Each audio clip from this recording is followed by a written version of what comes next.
This is a presentation of the Miami Design Preservation League. For more information about the Preservation League, go to the website mdpl.org. Hello, my name is Howard Brayer. I am a Miami Beach resident and a volunteer for the Jewish Museum of Florida, located in Miami Beach. I conduct walking tours for the museum, which provide an overview of the Jewish history of Miami Beach and a focus on select Jewish institutions and people who have played noteworthy roles in the life of Miami Beach. This presentation is based on the walking tour. Several decades ago, the residents of Miami Beach were primarily Jewish, and many of the people were immigrants from Eastern Europe. A nickname of the city was Shtetl by the sea. Shtetl is the Yiddish word for the small villages where many Jewish people lived in Eastern Europe. Yiddish was their native tongue. Therefore, the name of the presentation, Miami Beach, Shtetl by the sea. A key year in the entire Miami area was 1896. That's when the railroad first reached the city of Miami. Except Miami was not a city, it was only a little village of a few hundred people, and there was no urban settlement at all in what was to become Miami Beach. The coming of the railroad is what started the growth in the whole area. Back in the 19th and early 20th century, wherever the railroad went in the country, often Jewish people would settle. At the time, a lot of Jewish people were traders and peddlers and small business owners, and they would set up shop in the new railroad towns. And Miami was no exception to that. Of the first 16 businesses that opened in Miami after the railroad came, 12 were Jewish-owned. Isidore Cohn was one of those business owners and was the first permanent Jewish resident of Miami. Typically, he opened a dry goods store.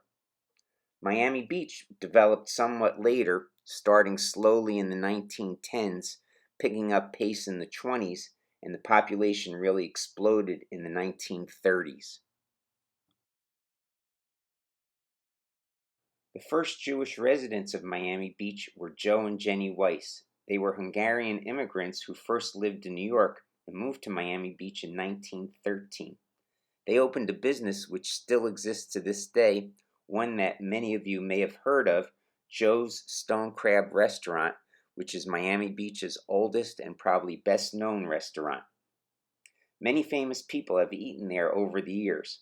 Some of the old-timers include the Duke and Duchess of Windsor, Will Rogers, J. Edgar Hoover, and Al Capone, who had a vacation home in Miami Beach. I have a comparison of prices from 1963 until today, 2020. Chowder was 50 cents, today $9.95.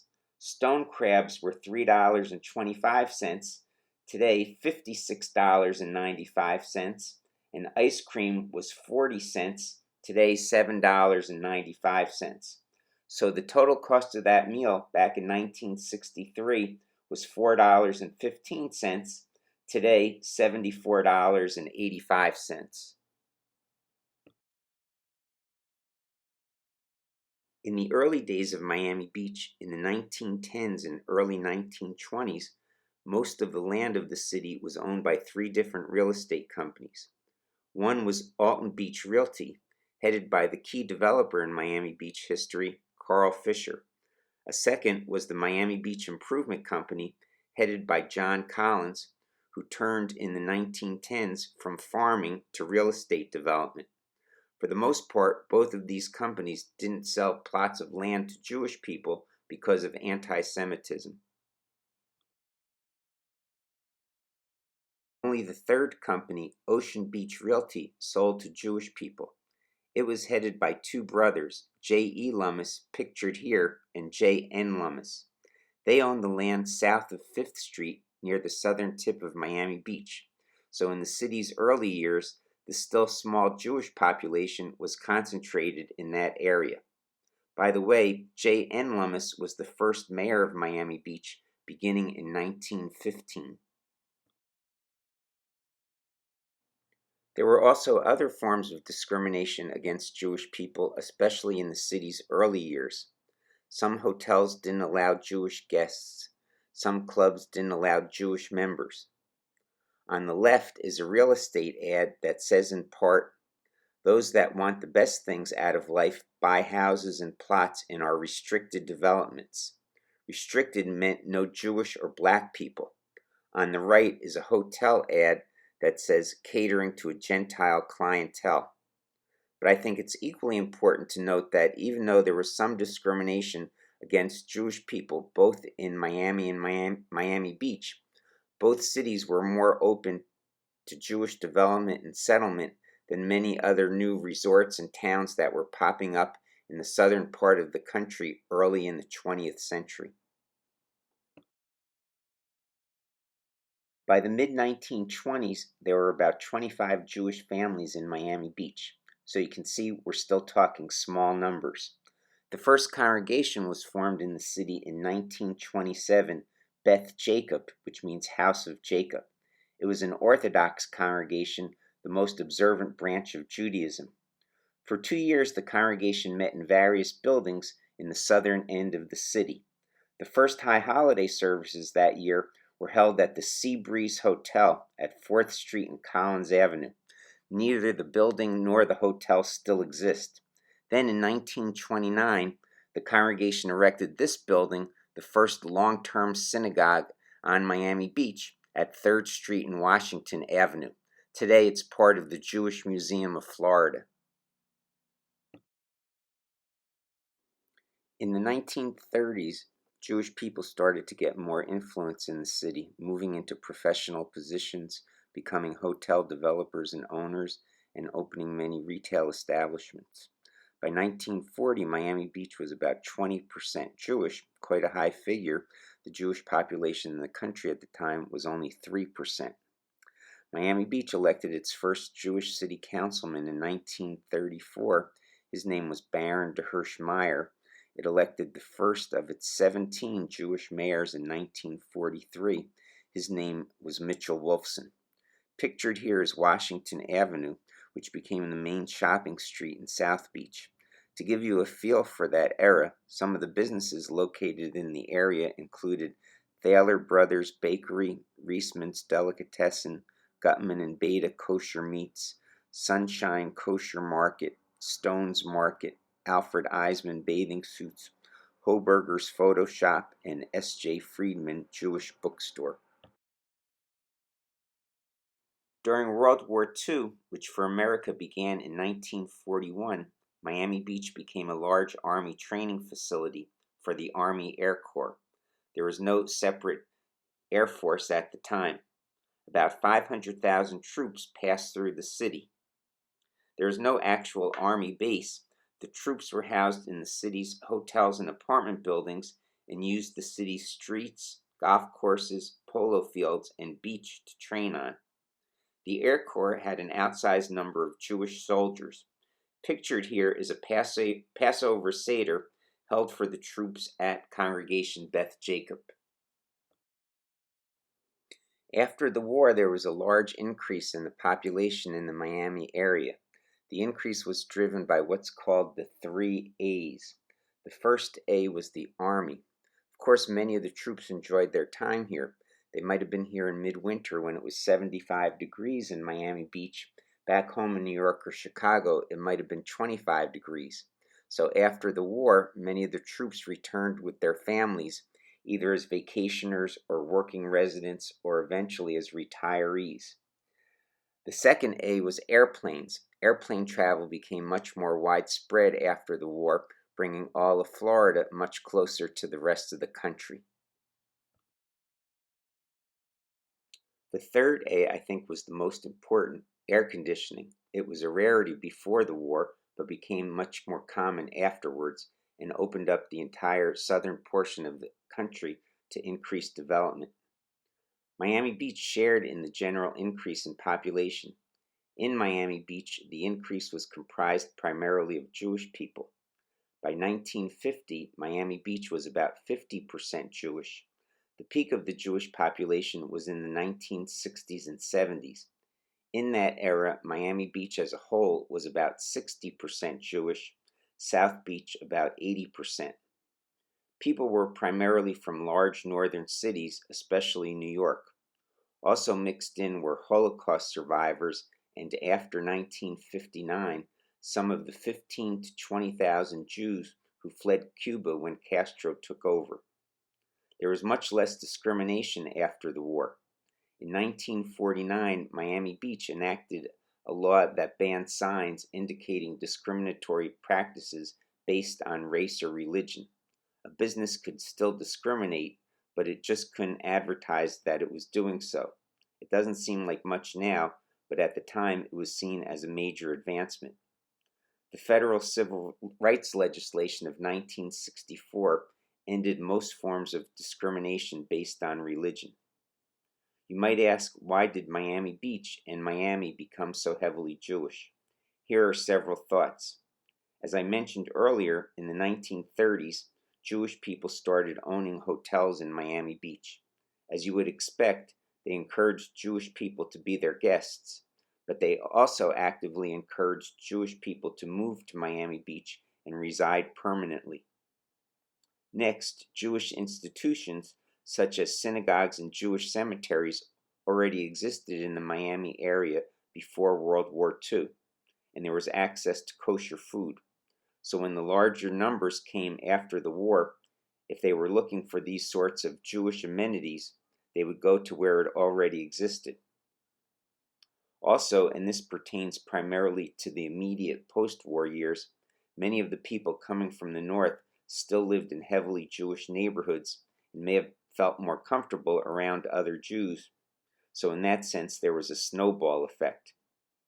Finally, many of the elderly who were settling in Florida, and elderly Jews in particular, were moving from inner cities, had never driven, and were unlikely to start.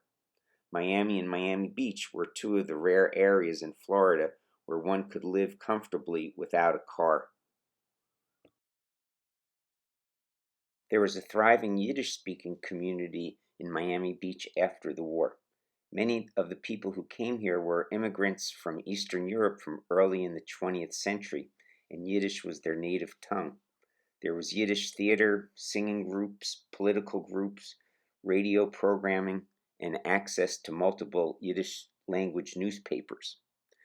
Pictured here is a Yiddish theater at 12th Street and Washington Avenue. It later became the Mansion nightclub. Tourism took off in the late 1940s and boomed in the 1950s and 60s with America's post-war prosperity. The number of visitors to Miami Beach rose from 50,000 in 1935 to 2 million in 1955. Miami Beach clubs and hotels drew the country's top entertainers of the time, including Lucille Ball and Desi Arnaz, Frank Sinatra, Sammy Davis Jr., Jackie Gleason, Milton Berle, the Supremes, and Jerry Lewis. A significant portion of all visitors to Miami Beach in this period were Jewish. The era was epitomized by the Fontainebleau Hotel, pictured here, which opened in 1954 and was and still is Miami Beach's largest hotel. It had a Jewish owner, Ben Novak, and a Jewish architect, Morris Lapidus. Miami Beach became one of the two main resorts for Jewish people in the country, the other being the Catskill Mountains in upstate New York. Of course, Miami Beach in the winter, the Catskills in the summer. Ironically, the Pan Coast Hotel in Miami Beach, which earlier advertised itself as being carefully restricted, was taken over by the Grossinger family, owner of the famed Grossinger Hotel in the Catskills, and became the Grossinger Pan Coast. This is a page from the New York Post newspaper in the 1940s featuring advertisements for Miami Beach and Catskills hotels. It includes ads for the Kent, Netherlands, and Cardozo hotels in Miami Beach and the Nevele, Laurels, and Flagler hotels in the Catskills. We can divide Miami Beach into two parts in the post-war era. One is South Beach, which will be featured in the next slide, but first the neighborhoods of Mid Beach and North Beach, which will be talked about together. These latter two neighborhoods were where almost all the new development in Miami Beach after 1950 took place, and the residents who lived here were largely middle and upper class. They were drawn by the new building's air conditioning and swimming pools, plus expanding shopping opportunities in the area. Pictured is a stretch of Collins Avenue in Mid-Beach, referred to as Condo Canyon because large condominiums replaced a number of single-family mansions erected in this stretch before the war. The area had been known as Millionaires Row. South Beach was almost fully developed before the war, and its buildings lacked the modern amenities of the newer buildings to the north. So through the 1950s and early 60s, South Beach fell out of favor. By the late 60s, it was receiving few visitors. And in addition to being heavily Jewish, the population in South Beach had two other main characteristics. One, it was low income. South Beach became a very, very inexpensive area to live in. And two, it was elderly. In 1980, the median age was 66. Next are a couple of typical South Beach street scenes from the 1970s. On the left is a popular fruit stand, Big Chips. Note that the movie theater next door is featuring a festival of sex. On the right are people waiting for the bus. Next is what I think is the iconic scene of South Beach in that era, the elderly residents sitting on the front porch of their building. And keeping in mind the demographics of South Beach in that era, I have a poem to recite. This poem was written by a Jewish Miami Beach resident named Irving in 1954, and it's called Lower Costs. The South Beach tans are deeper than what they are uptown. The prices here are cheaper as you move further down, so you can well stay longer and save your pennies too, while your shades of tan grow stronger and sand gets in each shoe. At 3rd Street is an outpost of fair Lummus Park, where by day they roast and by night they spark. Octogenarians, young once more, as they were some decades of years before. Although true passion may have been spent, they still need someone to help pay the rent. Matchmakers are busy, though not always paid, but getting some pleasure from matches they've made. Yiddish is the language, as used in many lands. Informal conversation each soon understands. The jokester tells stories with gesticulations, and old folks enjoy his insinuations. Like youngsters they laugh and forget they are gray, hearing the puns of a bygone day. By the mid-1970s, developers got an interest in South Beach and wanted to knock down the old buildings and put up new ones. That's when the preservation movement began to save the old buildings. The preservation movement was initially led by a Jewish woman, Barbara Capitman. She was a designer from New York who moved to the Miami area in 1973. She founded the Miami Design Preservation League in 1976. For the most part, the preservation movement was successful, and many of the older buildings were saved. Starting just after the preservation movement began, slowly in the early 1980s, picking up steam in the late 80s and 1990s, there was a big economic revitalization in South Beach.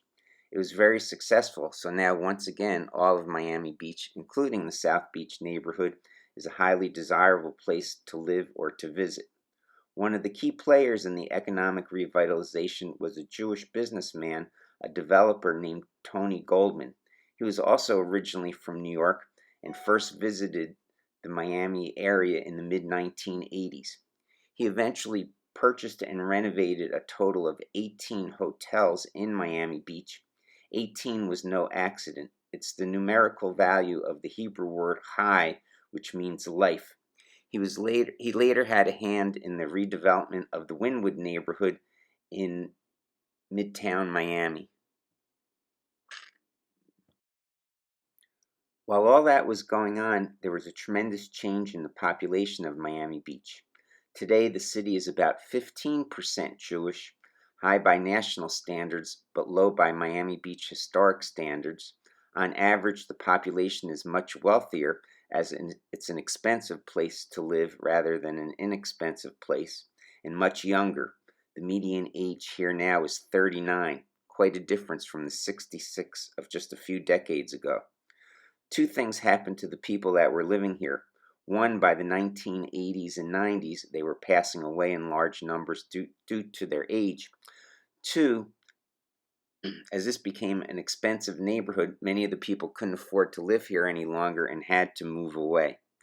In the late 70s and early 80s, the city of Miami Beach did build some subsidized housing for the elderly residents, but not enough to cover most of the people. There's still an active Jewish community in Miami Beach with about 10 synagogues, a dozen kosher restaurants, the Jewish Community Center, pictured here, the Holocaust Memorial, and the Jewish Museum of Florida.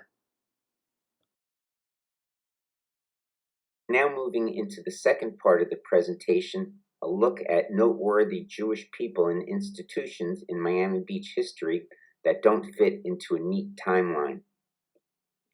First, a look at several congregations and their influential rabbis.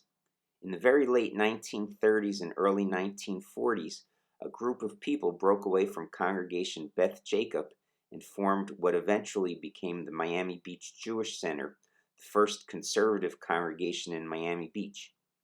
In 1948, its current synagogue, pictured here, was completed. It's modeled on the Great Synagogue in Algiers, Algeria, with Byzantine and Moorish details. The main sanctuary sat approximately 1,400 people. In 1954, its name was changed to Temple Emanu-EI, which means "May God be with us." At its peak in the 1970s, membership grew to 1,300 families. High holiday services attracted up to 4,000 participants, and services were held at the nearby Miami Beach Convention Center to handle the overflow. Membership is now much less, reflecting the decrease of the Jewish population of Miami Beach. In 1943, Irving Lehrman became the rabbi and was the rabbi for the next 50 years. Over time, he became an influential leader in both the Jewish and wider community. President Johnson appointed him to the White House Task Force on Food, Nutrition, and Health and to the White House Conference on Aging.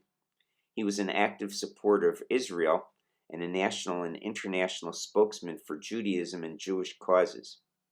Rabbi Lehrman served as president of the Synagogue Council of America, chairman of the Rabbinic Council for the United Jewish Appeal, and on many boards of Jewish and interfaith organizations. Through the years, he received numerous awards and citations for his achievements. Next is Temple Beth Sholom, the largest and oldest Reform synagogue in Miami Beach, founded in 1942.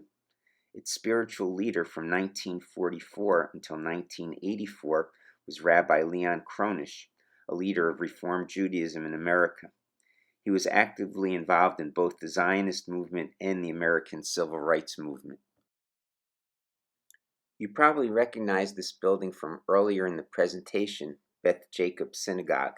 Pictured here is Rabbi Moses Mescheloff, who led Beth Jacob from 1937 until 1954. He was an Orthodox rabbi and community leader for 75 years. He was president of the Dade County Rabbinical Association and vice president of the Rabbinical Council of America. He also designed the beautiful stained glass windows that adorn Beth Jacob, which were installed in 1940.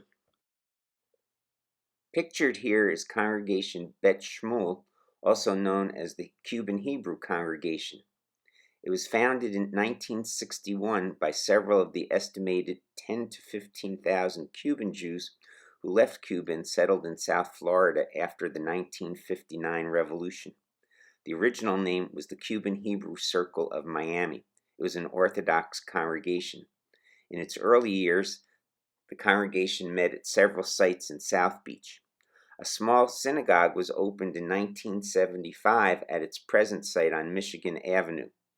A larger and its current building was opened in 1984 and became a conservative congregation. The stained glass windows in front of the building depict the 12 tribes of Israel.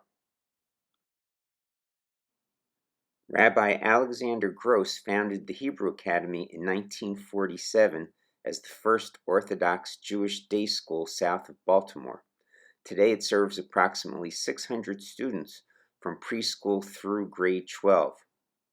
Opened in 1974, the Talmudic University provides classes, lectures, and study groups to community members of all ages and levels of Jewish affiliation. We're now moving on to a favorite topic of many, food. Norman Kaplan was born in Minsk, in what's now Belarusia, and emigrated to the United States when he was 13. In 1944, he settled in North Miami Beach from Long Island and was one of the first early kosher butchers in Miami Beach. He owned and operated Kaplan's Kosher Food Market on 6th Street and Washington Avenue until 1971. He was very involved with the founding of Temple Beit Tefillah in Miami Beach and served as its first president. He also served as president of the United Kosher Association of Greater Miami. Saul Kallenberg was born in Austria in 1901 and settled in the United States in New York City in 1922. He had a butcher shop in the Bronx, but after being robbed twice, he decided to relocate to Miami Beach for better opportunities. He operated the butcher shop at 618 Collins Avenue from 1950 until 1969. Bernstein's Jewish Home Cooking was the first Miami Beach restaurant to serve typical Eastern European Jewish food. It operated from 1927 until 1938 and was located on Ocean Drive and Biscayne Street. Pictured here is a very popular kosher restaurant, The Famous. It was opened in 1945 by a Polish immigrant named Max Lerner. It was located on Washington Avenue between 6th and 7th Streets. When patrons sat down before they ordered anything, they were given coleslaw, pickles, sauerkraut, several kinds of bread, and a bottle of seltzer. If requested, chocolate syrup was also offered. The menu included such Eastern European staples as matzo ball soup, stuffed kishka, which is beef intestines stuffed with a mixture of flour or matzah meal, chicken fat, and spices. Tastes much better than it sounds. Also boiled beef flanken and brisket of beef. In the late 1970s, the restaurant placed an ad in the newspaper asking its shrinking clientele to please come back, stating that portions were now smaller. Evidently, the ad did not work, at least not well enough, as The Famous closed just after that in 1981 due to changing neighborhood demographics and a general change in diet to lighter food. Of course, Miami Beach had its fair share of Jewish delicatessens. Pictured here are three of the most popular, all opened by Wolfie Cohn. Probably the most popular was Wolfie's, a classic old-time Jewish deli with two locations at Collins Avenue and Lincoln Road and at Collins Avenue and 21st Street. The restaurants became known for their baskets of assorted varieties of miniature rolls and danishes and stainless steel buckets of pickles, sauerkraut, and other vegetables that were all served at no additional cost with meals. Also here is Pumpernicks, which was located at Collins Avenue and 67th Street.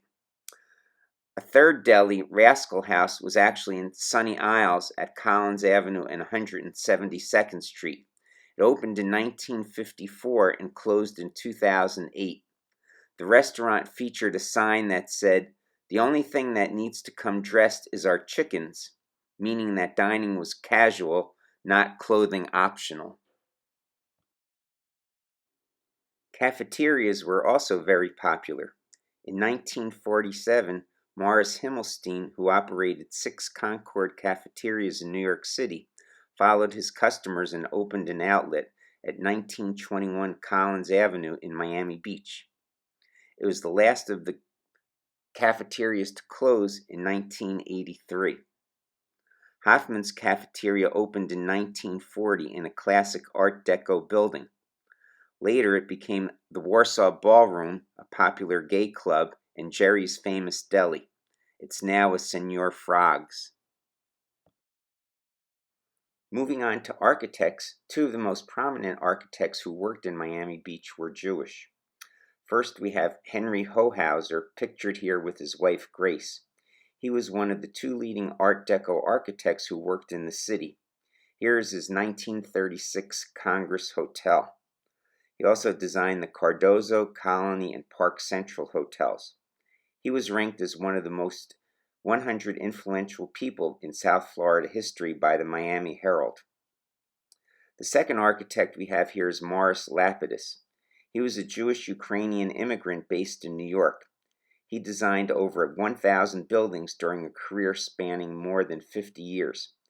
He was a leading mid-century modern architect who worked in Miami Beach. Here's his addition to Temple Menorah on 75th Street, giving it a cheese grater look. He also designed the Fontainebleau and Eden Rock hotels and turned Lincoln Road into a pedestrian mall in 1960. Miami Beach is noted for its colorful buildings.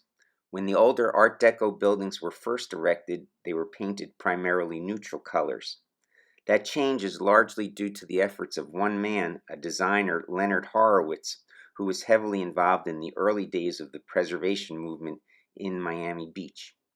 He had the idea that if the buildings were painted multiple colors and the architectural details highlighted, more people would appreciate the buildings and thus help the preservation movement.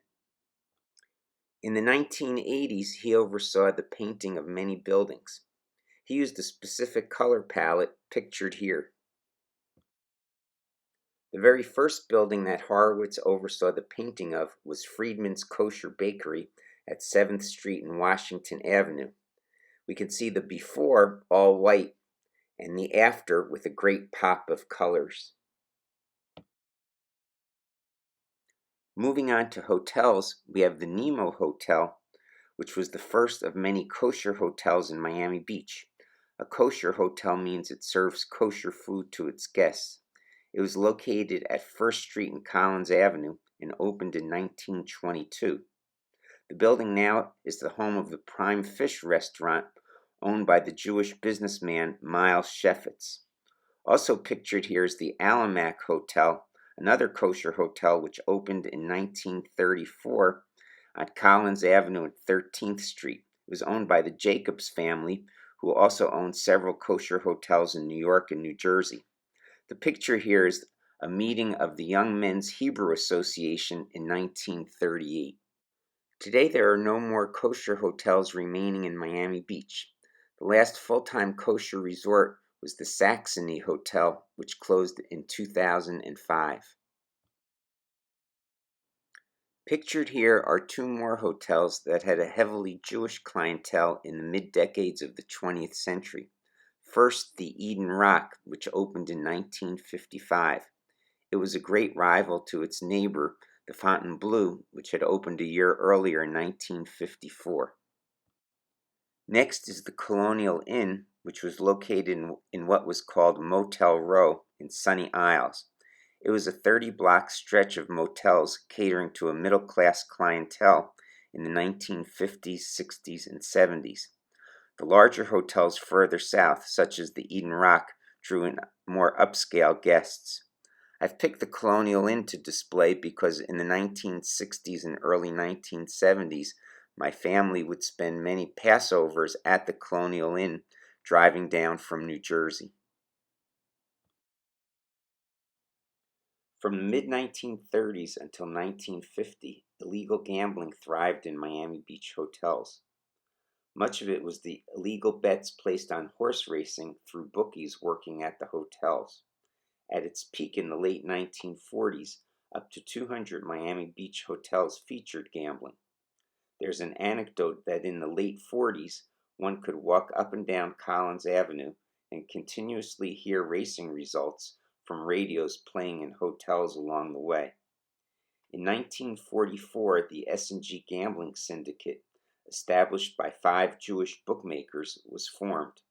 The syndicate eventually controlled the gambling operations in many of the hotels. In 1948, the syndicate grossed over $26 million in bets, quite a sum for those days. No one knows for sure what the initials S&G stood for, but it may have been for Stop and Go. Miami Beach government officials were lax in cracking down on the illegal gambling, since it brought a lot of money into the city.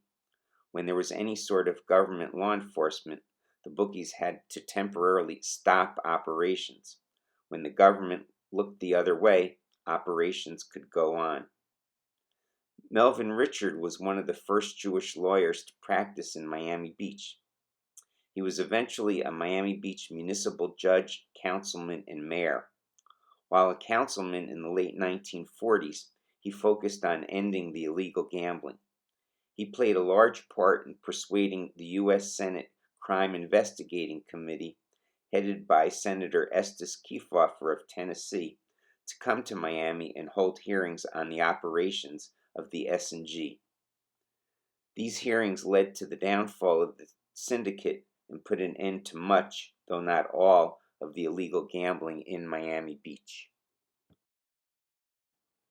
Rose Weiss, along with her husband Jeremiah and their children, were the second Jewish family to reside in Miami Beach.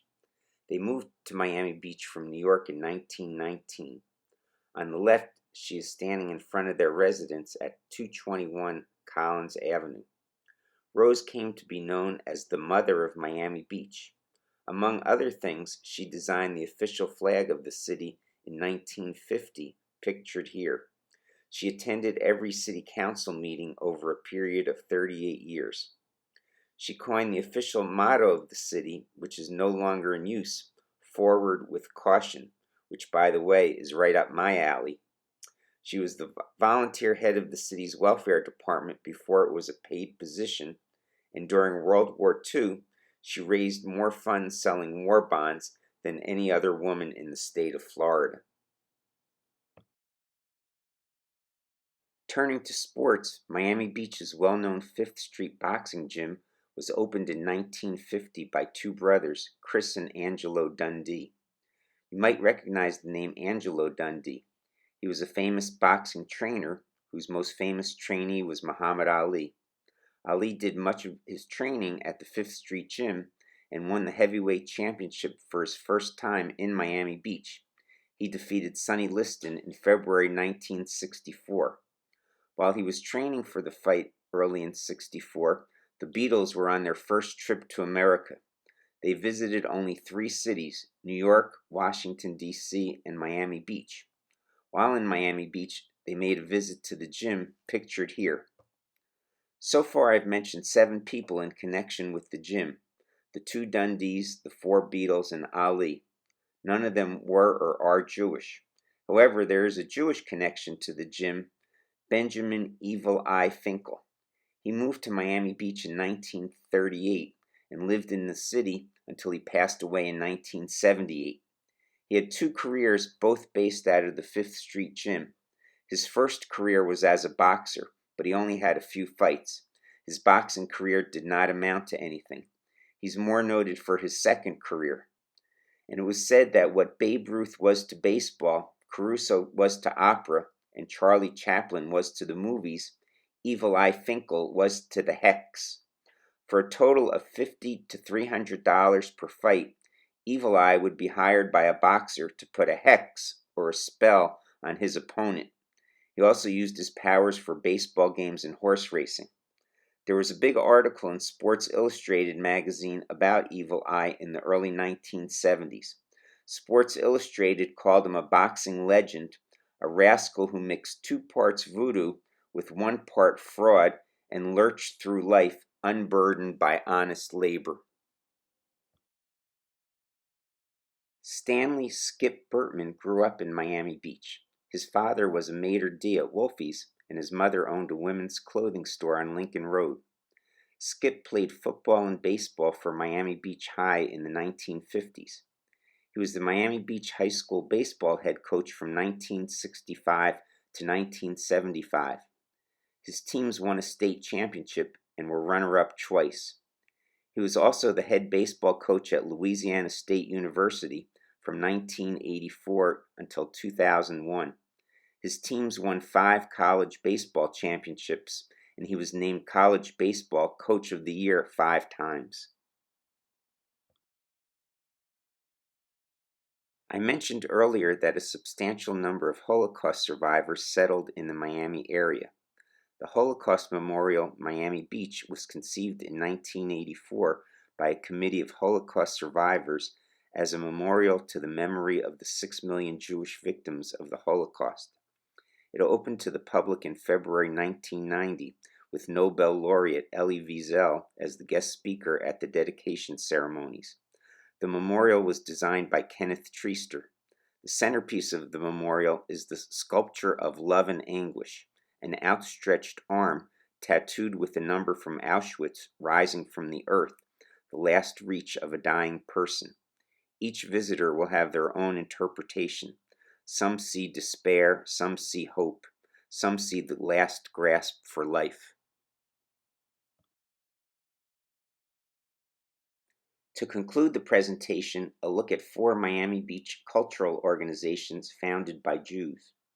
John and Joanna Bass were Jewish immigrants from Vienna, Austria, who resided in Miami Beach.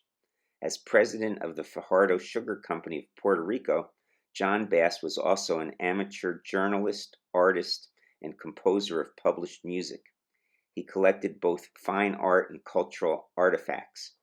In 1963, the couple donated a collection of more than 500 works, including old master paintings, textiles, and sculptures, to the city of Miami Beach, under the agreement that a Bass Museum of Art would remain open to the public in perpetuity.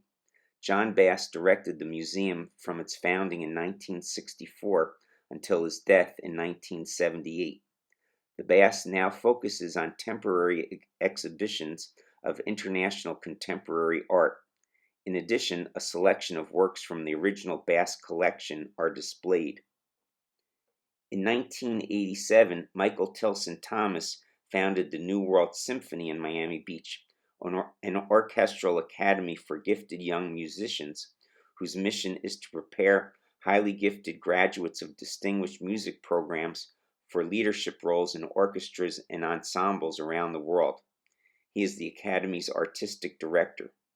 He's the grandson of the noted Yiddish theater actors Boris and Bessie Tomaszewski. He leads the Tomaszewski Project, which is designed to rescue, communicate, and preserve the story of the Tomaszewskis and the contribution of the early American Yiddish theater to American cultural life. The Wolfsonian Museum was opened in 1995 to exhibit, document, and preserve the Mitchell Wolfson Jr. collection of decorative and propaganda arts, a vast collection of objects that includes furniture, paintings, books, prints, and industrial and decorative art objects. The collection focuses on the years 1850 to 1950. Mitchell Wolfson Jr. was born and raised in Miami Beach, and is the son of the first Jewish mayor of the city, Mitchell Wolfson. In 1997, it became a division of Florida International University when Wolfson donated his collection and museum facility to the university, the largest gift ever contributed to a public university in Florida. The Jewish Museum of Florida, FIU, is housed in what was Beth Jacobs Synagogue. The museum's permanent exhibit, Mosaic, Jewish Life in Florida, 1763 to present, began as a traveling exhibit in 1990. The museum opened in 1995. If this presentation has whet your appetite, you may be interested in a walking tour sponsored by the museum, which will provide you with a more in-depth look at Miami Beach Jewish history. That brings us to the end of the presentation. I hope you enjoyed it. Thank you for watching.